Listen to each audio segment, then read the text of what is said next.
commandments and moving in the spirit of their righteous foremothers. Sarah, Sarah, Rebecca, Rachel, Leah, Esther, Judith, and the list goes on and on. We back at it with another live stream. We went over previously how to fast, pray, you understand, meditate and keep the commandments. You know, praying and fasting in the spirit and getting your spirit right in the last days, right? Then we went over a Q&A, right, to tackle some questions.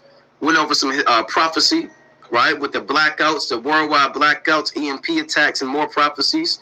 Now we diving into it, right? The topic of this live stream is the millennial reign, Revelation chapter 20, and 1,000 years of life, right? So when a lot of brothers, when they go into these accounts, they get particularly jammed up when they get to Revelation chapter 20, right? They'll see certain numbers. They may see 1,000. They may think it's literal, or they may think it's spiritual, or they may see certain things and not understanding that the book of Revelation, certain accounts may jump in and out of time, right? Or you have with these Christians, they have something called a millennial reign. And for those that don't know what I'm talking about, we're going to go over it. All right, we're going to go over it. Now, even in my Bible, right, in this Bible right here, and the subtitle, I'm not sure if you can see it, but it says the millennial reign above Revelation chapter 20. And that's a term that you'll see all throughout, you know, so-called Christianity. Well, let's see if I can even pull that up. All right, let's pull this up and see what we get. Okay, Salakia. All right, millennialism, or the millennial age, right? They say that would be 1,000 years of peace and harmony, right? When you pull this up, basically they say, look, you're going to have 1,000 years of peace and harmony, and then, you know, things may kind of, all hell may break loose after that. So you have something called the millennial age, or the millennial day theory, or the Sabbath. Millennium theory is a theory in Christian eschatology, and eschatology is really the study of the end times, right, or the study of prophecy, right, in which the second coming of Christ, right, in which the second coming of Christ will occur 6,000 years after the creation of mankind, followed by 1,000 years of peace and harmony, right? So they believe, you know, after these 1,000 years, and we're going to find out if this is true or not. After 1,000 years, maybe the other nations are going to come back and form an alliance and try to take down the Lord. Then the Lord got to kind of get off his throne and, you know, put battle armor on to fight against these nations again.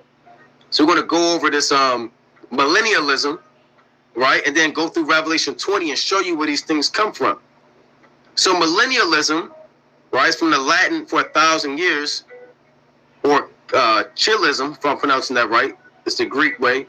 It's the belief by some religious denominations, really in Christianity, that an age or golden age of paradise will occur on earth before the final judgment. See, that's what they're teaching.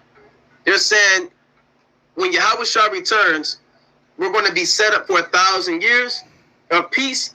After that 1,000 years, then it's going to be Judgment Day. You see that? Then it's Judgment Day, and you lived off your 1,000 years. Now you got to kind of get out your palace, and you go up to the third heaven, and now you got to stand before the Lord, and now you don't know if you're going to make it to heaven or hell or not. Like, you kind of lived a life of Most High teased you, for lack of better terms, and now they believe after that 1,000 years of teasing, now it's real Judgment Day. We're going to find out if this is true or not, pursuing of Revelation 20. And a lot of brothers in the truth, they believe that too. They believe in the truth. Certain brothers, I know, that you'll have 1,000 years of peace, and after that, then you're going to have a war. Right? We're going to find out. Right? So it's a belief advanced by religious denominations that you have this golden age will occur prior to the final judgment. Right? Which goes into the future eternal state of the world to come. Right? So we're going to go through this chapter, right? And we're going to see what's going on. Right, shalom to everybody in the live, for Prince of Power, Living Room, Black Gold, Amaziah, Israel, Ban Yawasap, House of Manasseh, Obadiah, verse 18, Blizzy the Don, Rise of Israel, and everybody else on the live. All right, this is the book of Revelation, chapter 20 and verse 1. Right, this is the book of Revelation, chapter 20 and 1. It reads, "And I saw an angel come down from heaven, having the key of the bottomless pit and a great chain in his hand." Now, this bottomless pit is speaking about Europe. Back in ancient times, the bottomless pit is really, for lack of better terms, a play on words or an idiom or some type of metaphor for the grave or for hell, for the abyss, a place or the abode of demons. So the Lord puts that spin on Esau's rulership, mainly Europe being that bottomless pit. Europe is the bottomless pit. In the Bible, pits are referred to as land masses. Let's get that in 2nd Ezra, chapter 5, right?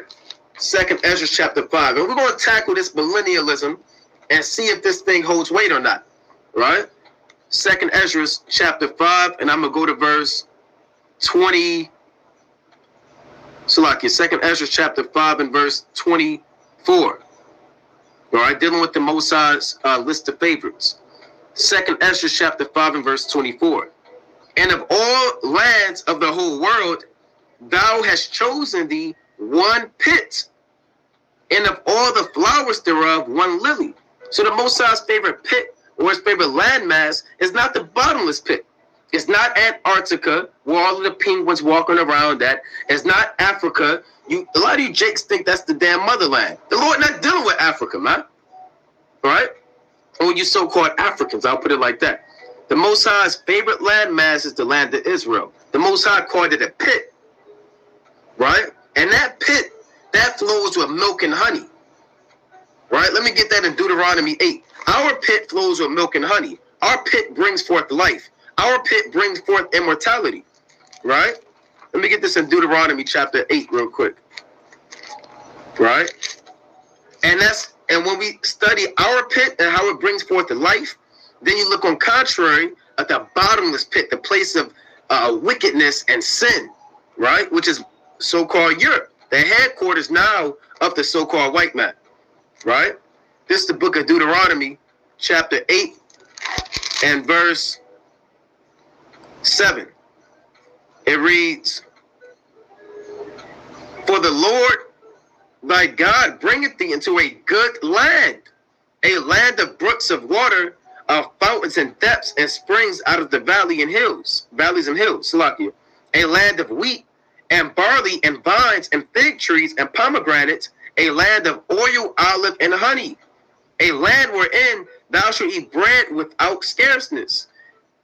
Thou shalt not lack anything in it, a land whose stones are iron, and out of whose hills thou mayest dig brass." So our land is fruitful in abundance. Europe doesn't have a lot of natural resources. They may have, back in the day, they had a little bit of tin and gold, like you read about that in 1st Maccabees. But in a natural sense, they didn't have a lot of natural resources, and that's the place of the grave. So Revelation chapter 7, Revelation 20 and 1, "And I saw an angel come down from heaven, having the key of the bottomless pit and a great chain in his hand. And he laid hold on the dragon, that old serpent, which is the devil and Satan, and bound him 1,000 years." Now in Christianity, a lot of people think Satan, the spiritual demon Satan, is literally bound for 1,000 years. Like he's in a prison cage. Now, you know what? I'm going to see what happened if you kind of look that up on the images, man. Right? Let's see what they pull up in Revelation 20, Salakia. Revelation chapter 20 and 2. Right? About Satan being bound. Just to see if they actually have artwork of this man being bound in 1,000 years. You see that? Wow, you see that right there? So they don't know what's going on. They think this thing is literal. Right? You see this? They believe what we read in Revelation chapter 20, this angel came and threw this dragon in an actual hole. Is that what it's talking about? Did a white man with a long white garment come down with long black hair and put this dragon out in a hole with a chain on him? That's not what it's talking about. This is not literal. Remember, the Lord said in Hosea 12 and 10, right? Let's go to Hosea chapter 12 and 10. All right, let's deal with it. Let's get this precept real quick. This is the book of Hosea, chapter 12 and 10, and it reads, I have also spoken by the prophets, I have multiplied visions and used similitudes by the ministry of the prophet. So it's a similitude. In Revelation chapter 20, it's not an actual dragon. It's not an actual old serpent with gray hair, right? It's not the spiritual devil, but it's speaking about the so-called white man. Revelation chapter 20 and 2 is speaking about the so-called white man being bound for 1,000 years. These 1,000 years are literal 1,000 years from the Dark Ages all the way up into the Renaissance, from the medieval times, really from around 476 AD to the early 1400s. All right, some would even say around 450, but really around 476 AD. From the fall of the Western Roman Empire all the way up into the Renaissance. That's the 1,000 years. All right. Now, how do you know that? Let's actually get it. Right. We will go to when did Rome fall? Right. And they'll say, now they're saying 395 AD. Right. Some scholars would say 395. Some would even say 476 AD. Right. Now, when you look this up, all right, bear with me. Talakia. Bear with me 1 second. Yep, around 395 AD. All right, now, from 395 AD, or some would even say 476 AD. Right? Let me pull this up on the screen so you can see what I'm looking at. These are these 1,000 years. Right? From anywhere between 395 AD to 476 AD, all the way up. Right? This is stuff you can just look up. See this? The Dark Ages was about 1,000 years. Right? 1,000 years. In the history of Europe, the Middle Ages, and the Middle Ages began with the fall of the Western Roman Empire, around 395 to 476 AD. In 476 AD, you had a man by the name of Romulus Augustus. Romulus Augustus was the last ruler of the Western Roman Empire. You can look that stuff up. Right? Let me go to the Apocrypha real quick. Right? Let's go to 2nd Ezra, chapter 12. So these 1,000 years being bound up is a so-called white man's power being bound up for a literal 1,000 years, during which you had a period of Jakes that ruled Europe for 1,000 years. After that literal 1,000 years, you had the Renaissance, right? And the fall of this dragon going into captivity was again in around 395 to 476 AD, right? Most men would say 476 AD. Right, let's go to 2nd Ezra, or most scholars. Right, let's go to 2nd Ezra chapter 12 to link up with that. All right, this is the book of 2nd Ezra chapter 12 and verse, let's see, I'm going to start at verse 20. 2nd Ezra chapter 12 and 20. That in the helm there shall arise 8 kings, whose time shall be small and their years swift. These aren't literal kings. For as much as Daniel chapter 7 and 17 tells you that those 4 beasts are 4 kings. So these 8 kings are 8 smaller rulerships within the so-called white man's Roman Empire. All right? From the beginning of Julius Caesar to his modern day Roman Empire. Verse 21. And 2 of them shall perish, the middle time approaching. 4 shall be kept until their end begin to approach, but 2 shall be kept until their end. So 2 of these feathers would perish as the middle time was approaching. The middle time is the Middle Age, right? You can even look that up. Let's see if we can pull that up. What is the middle time?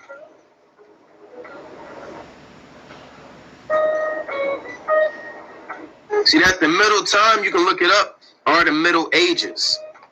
So two of these brothers would perish as the middle time was approaching, right? The Middle Ages began in 476 AD, right? Let's see if we can get...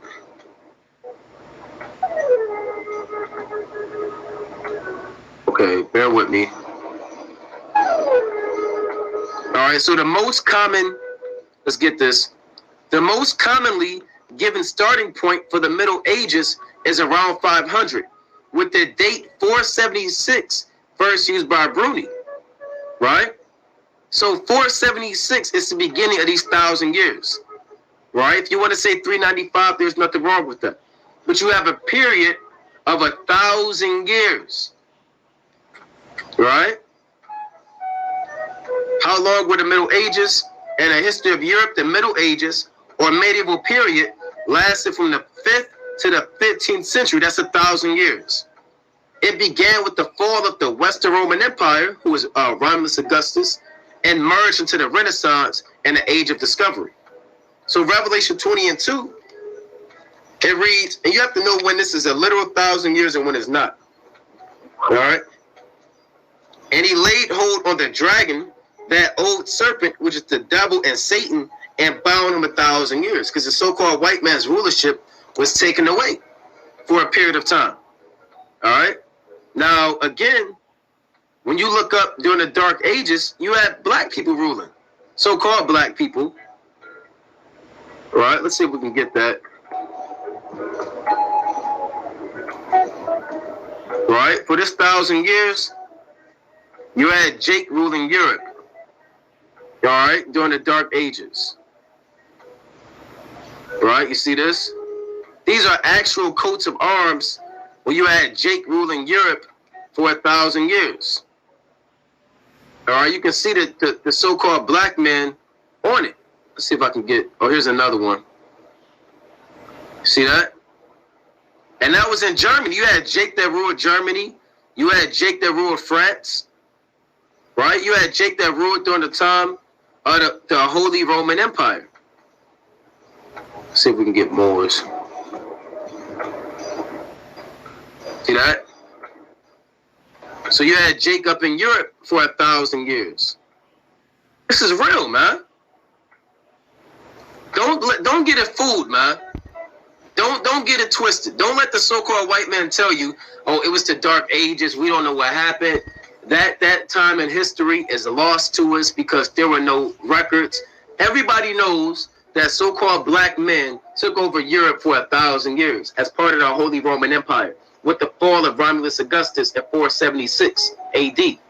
You had men like Charlemagne, which was a Jake that came into power, that was made king of the New Rome, and other men after him. See that? Right? You can't get around that. This happened during the Dark Ages. See that? Negroes and coat of arms. It's around Spain, 1604. Moors in Europe. All right? All parts of the earth. Even when you look up, let's see, what's what happen if I type in,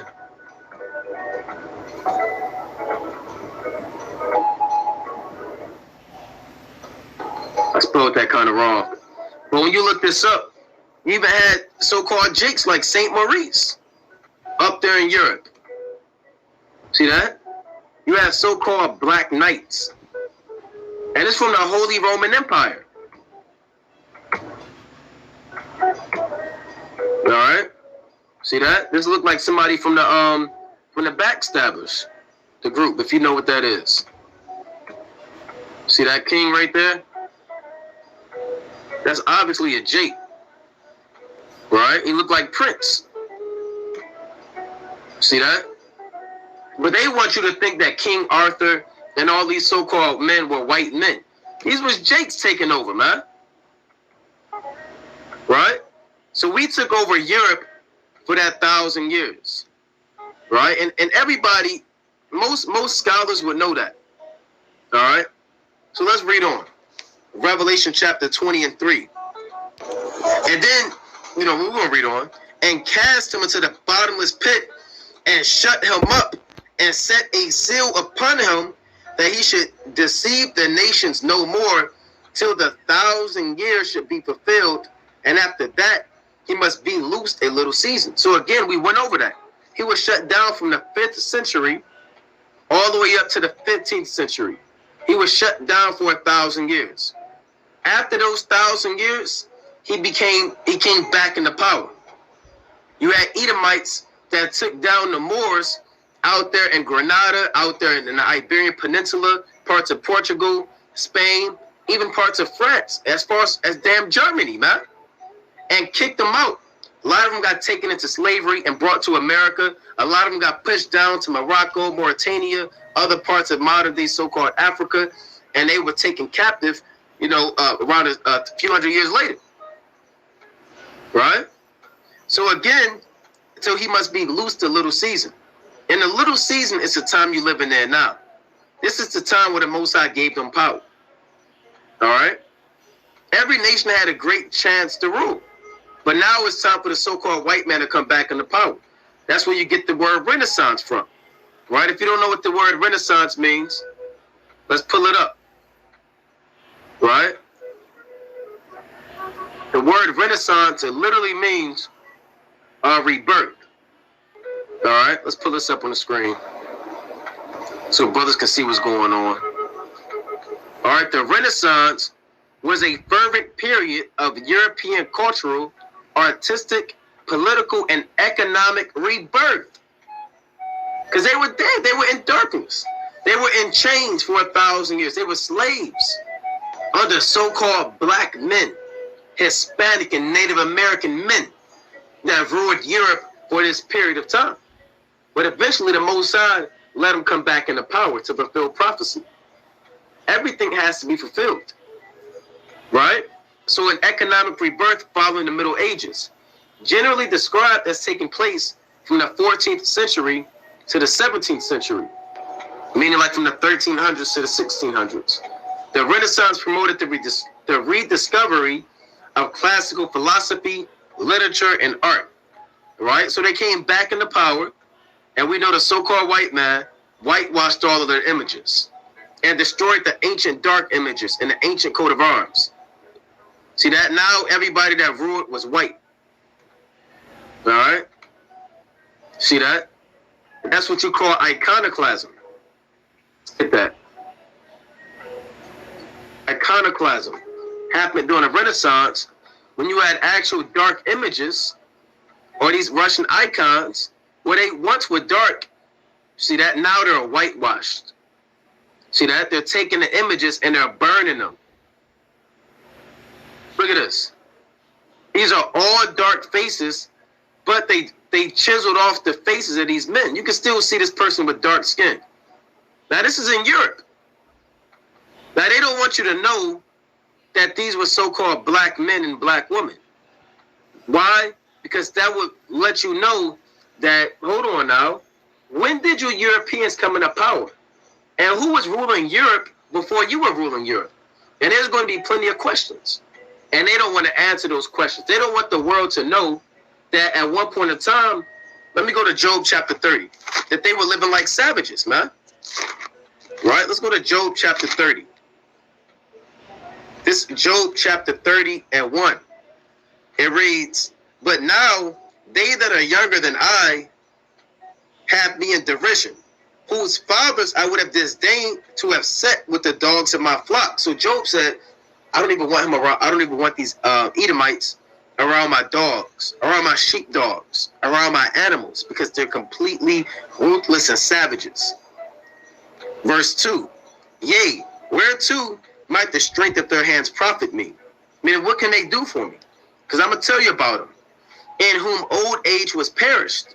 For want and famine they were solitary, fleeing into the wilderness, and former times desolate and waste, who cut up mallows by the bushes and juniper roots for their meat. Because during the Dark Ages, they was up in the mountains and other remote parts of the earth living like wild beasts, wild animals. Job 30 is telling you how the so-called white man used to live. They was up in the mountains howling at the damn moon, cracking pieces of brain out the skull and eating it and eating their damn feces. And now they want you to think that they've always been in power, that they've always been Jesus, they've always been God, Saint Michael the Archangel, Raphael, Uriel, Gabriel, Mary, Joseph, Abraham, Isaac, Jacob, etc. All right, but we're not fooled. The Most High pulled the card and let us know that they've destroyed these images. Reading on. Job chapter 30 and 5. They were driven forth from among men, right, during the Dark Ages. They were driven forth from among men. They cried after them as after a thief, right? Like you chase a damn thief out your house. To dwell in the cliffs of the valleys, in the caves of the earth, and in the rocks. So for 1,000 years, the Lord tell you where they was at. In the cliffs of the valleys, the damn, the Alps, the Caucasus Mountains, other parts of the earth, man. You know? And when they came back into power, they started taking off the faces of these different statues. See that? See them burning the images.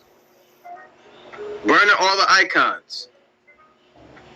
This was deliberately done that the world may not know that the Israelites ruled Europe for 1,000 years. You see that?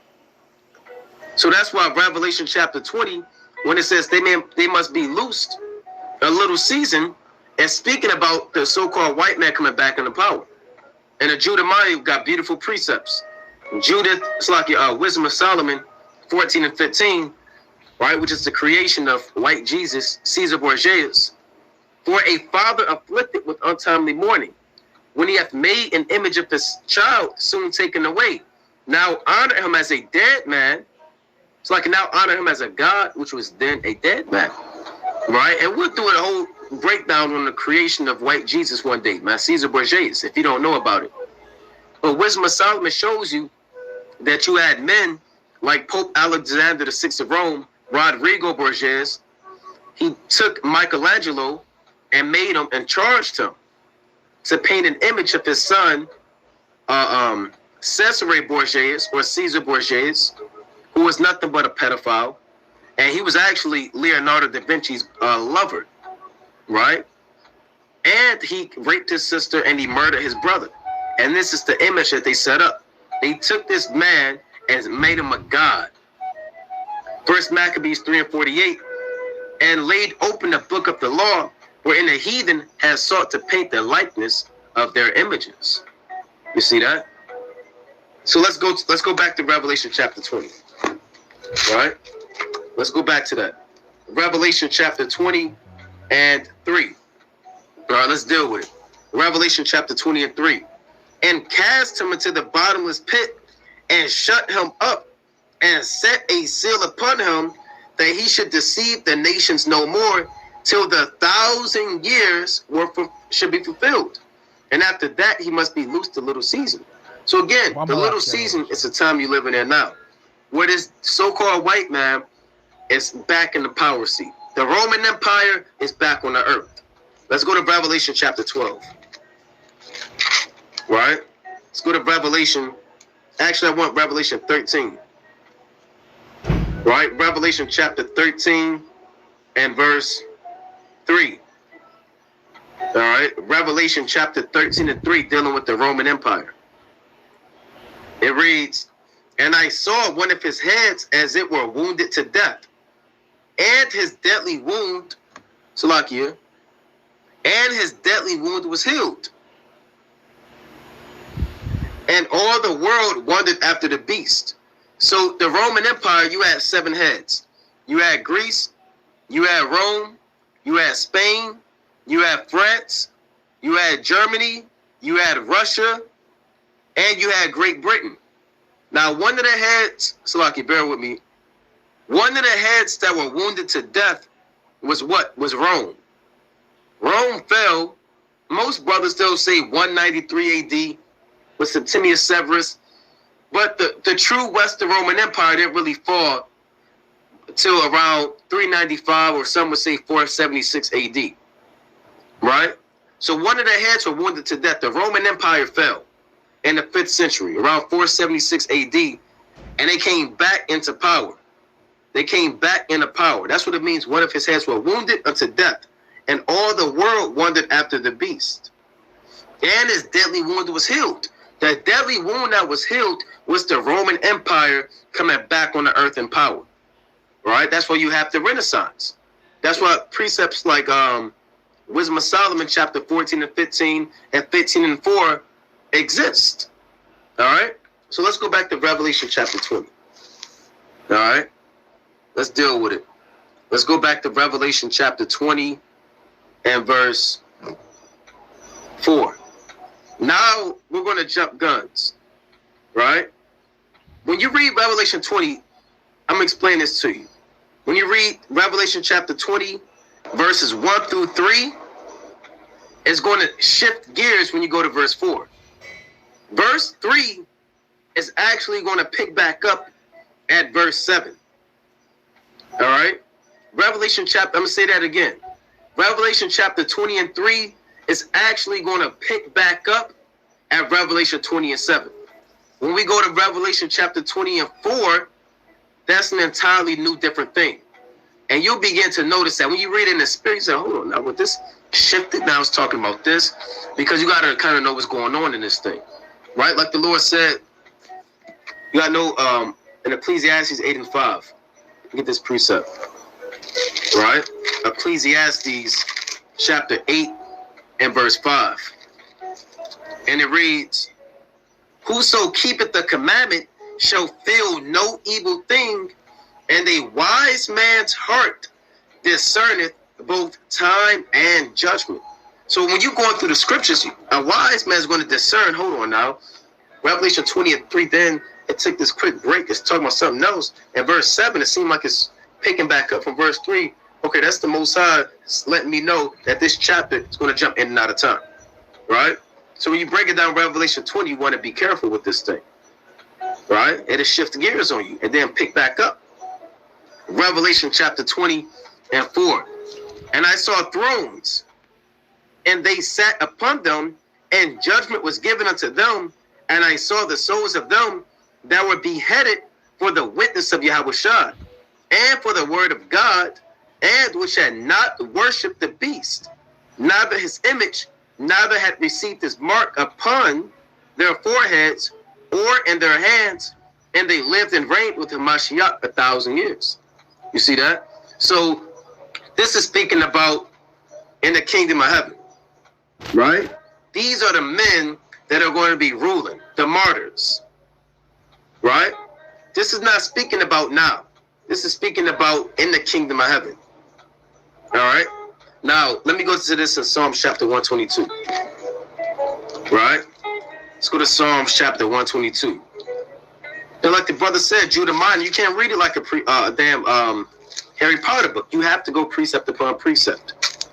Let's go to Psalms chapter 122 and 5 to link up with that. Right? John said he saw thrones. What did the Lord say? What did David see? Psalms chapter 122 and verse 5. For there are set thrones of judgment, the thrones of the house of David. So these men are sitting upon the thrones of the house of David. Right? These are the men that were martyrs. A martyr is somebody that dies for this truth. You don't have Islamic martyrs. That's not real martyrdom. You don't have damn Buddhist martyrdom where they set themselves on fire, and religious monks and extremists. Right? True martyrdom is dying for Yahweh Bashima Mashiach or Malak Yahushua. Choosing truth over life, man. Right? Where the Lord said they love not their lives. Right? What is that? They love not their lives unto death. Right? I have to pull that precept up. Right? I can't think of it off the top of the head right now. But the Lord said these men love not their lives unto death, man. Right? Let me pull that up. Right? Bear with me. I have to pull that up. Right? You're going to have certain men that love not their lives unto death. Yeah, Revelation chapter 12 and 11. So, like, bear with me. Right? This is the book of Revelation, chapter 12 and 11. It reads, and they overcame him by the blood of the Lamb and by the word of their testimony, and they loved not their lives unto the death. You're going to have certain, that's a beautiful verse, man. I love that verse. The Lord said you have certain men that love not their lives unto death. Right? I mean, they don't give a damn if they got to die for this truth. Because this is not life anyway, man. I mean, what do you have here, man? A little bit of money? You want some deal with some women? You know what I'm saying? What you got? A car? A so-called good job? You got a so-called nice house? You think you living, man? You think that's life? This ain't life, man. Life is immortality. Righteousness is immortal. Life is ruling over the heathen. Life is being able to serve Yahweh Ba'ashim Shai freely without sin. You understand? To magnify the name of the Most High, to put the earth back in order, to dress the garden and to keep it. That's what true life is. So you have certain men who don't love their lives, man, even if they got to die for this thing. That's what Revelation chapter 20 is talking about. I saw the souls of them that were beheaded. So these guillotines are coming back, man. Don't you know the so-called white man ordered thousands and thousands of guillotines? I believe they say some of these guillotines can, chop off like 10,000 people's heads in 1 hour. You know?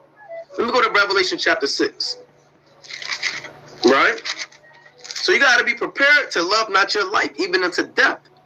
Your loved ones' lives, your son, your wife, even unto death. That's written. All right? Revelation chapter 6 and verse 9. Let's deal with it. Right? Revelation chapter 6 and 9. And it reads, and when he had opened the fifth seal, I saw under the altar the souls of them that were slain for the word of God and for the testimony which they held. So men are going to be put to death, man. Guillotines, all types of torture tactics, but your reward is everlasting life. Right? Sitting on thrones with crowns on your head that will never fade away. You'll never have to work again. You'll never have to clock in. You'll never have to worry about the police in your damn rearview mirror if this is your last day on the earth. You never have to worry about struggling to provide for your family again. You'll never have to worry about what you're eating and reading 1,000 different packages to see if it got pork in it or not. Or trying to see if the water got damn all types of chemicals in it. You don't have to worry about that. That's not life. You're not living life right now, man.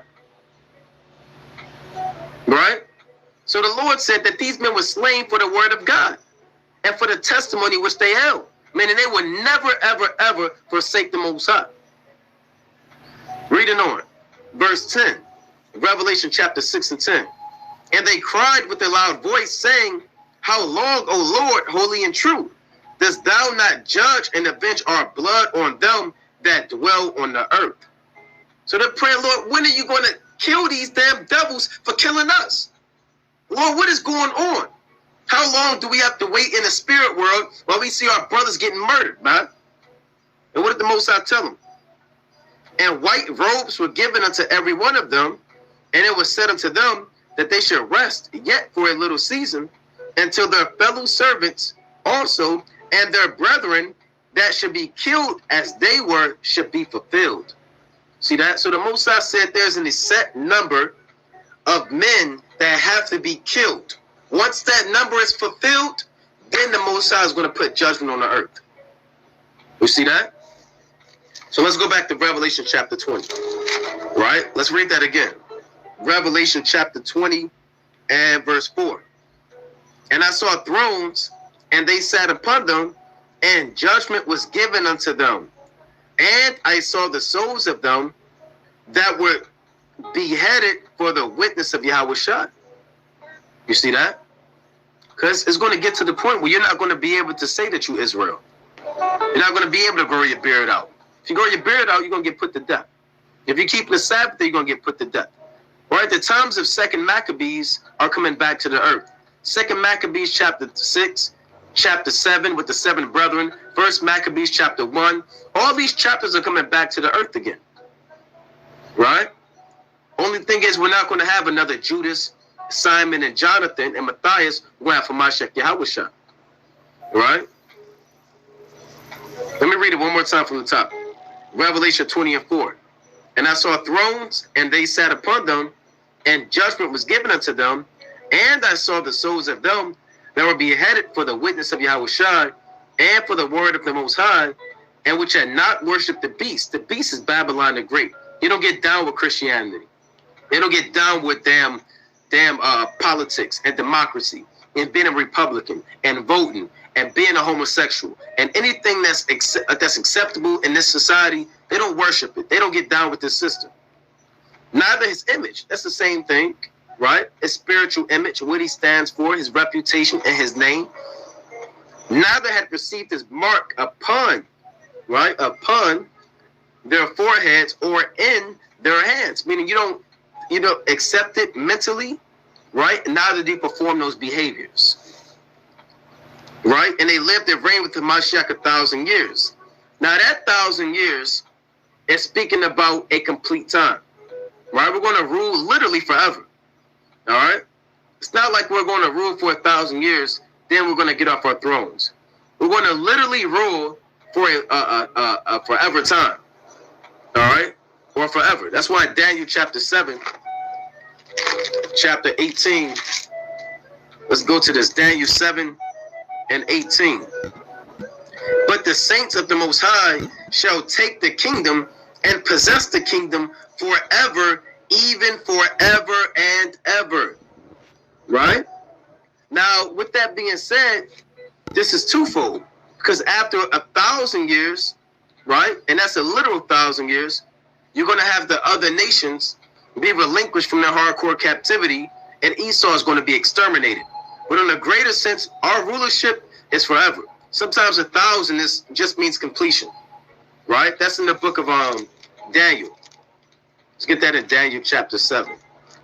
So you got to know how to break that thing down, all right? Slakia, let me just keep this open, all right? Let's go to the book of Daniel, chapter 7, and I'm going to go to verse 10. All right, and it reads, bear with me, Daniel chapter 7 and 10, and it reads, a fiery stream issued and came forth from before him, meaning the Most High.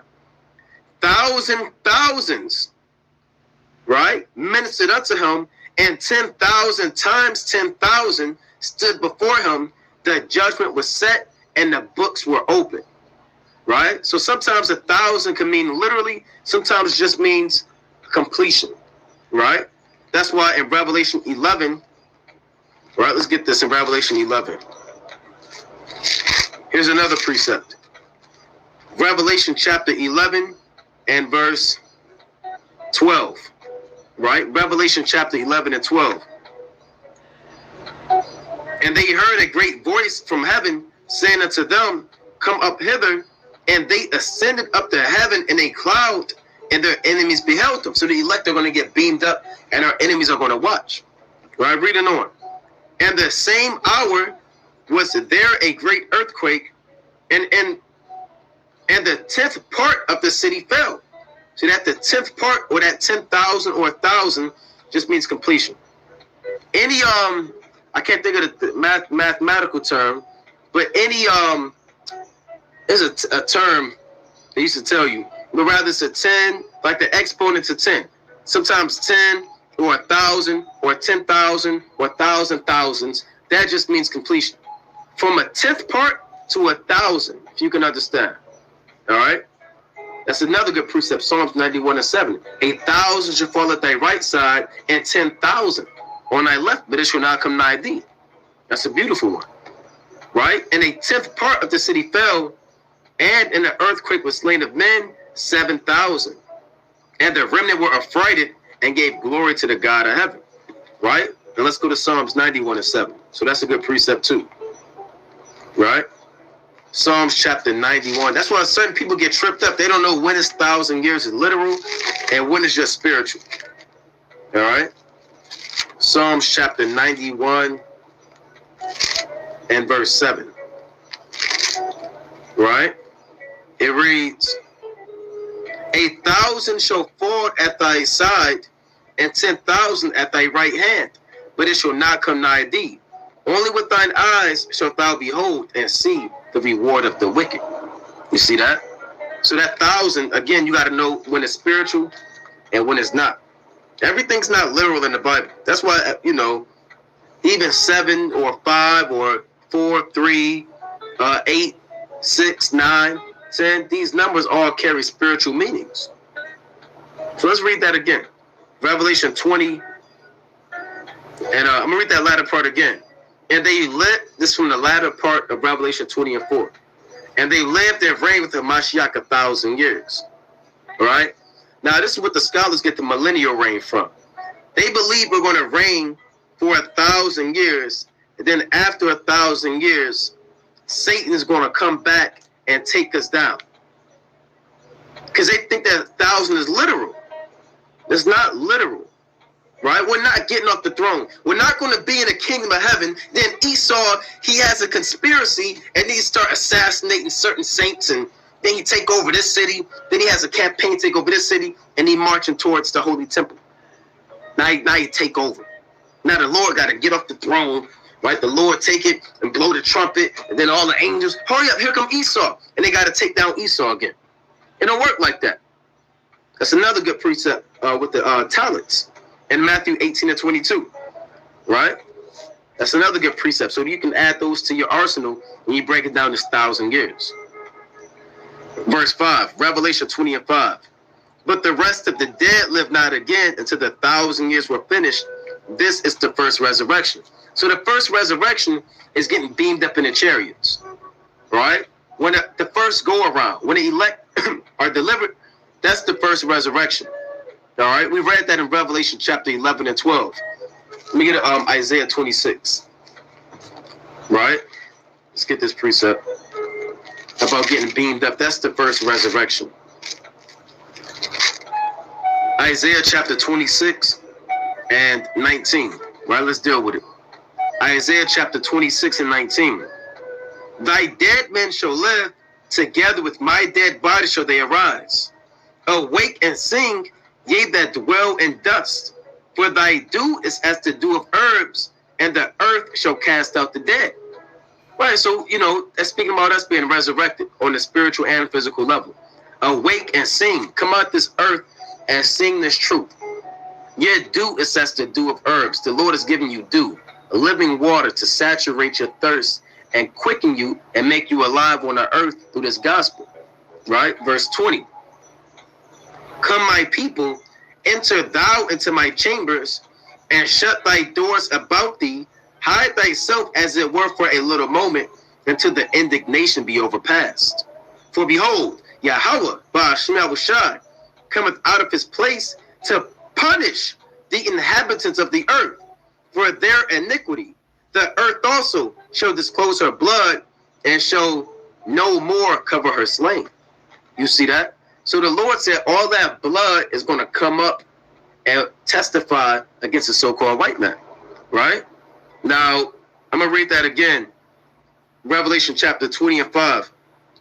It reads, but the rest of the dead live not again until the 1,000 years were finished. This is the first resurrection. Blessed and holy is he that hath part in the first resurrection. I mean, if you get beamed up. For on such the second death hath no power, but they shall be priests of the Most High and of Hamashiach, and shall reign with him 1,000 years. So the second death is going to not have effect on the first resurrection. The second death is what? On one level, is dealing with those who were once spiritually dead, right? Now they're going to physically die, right?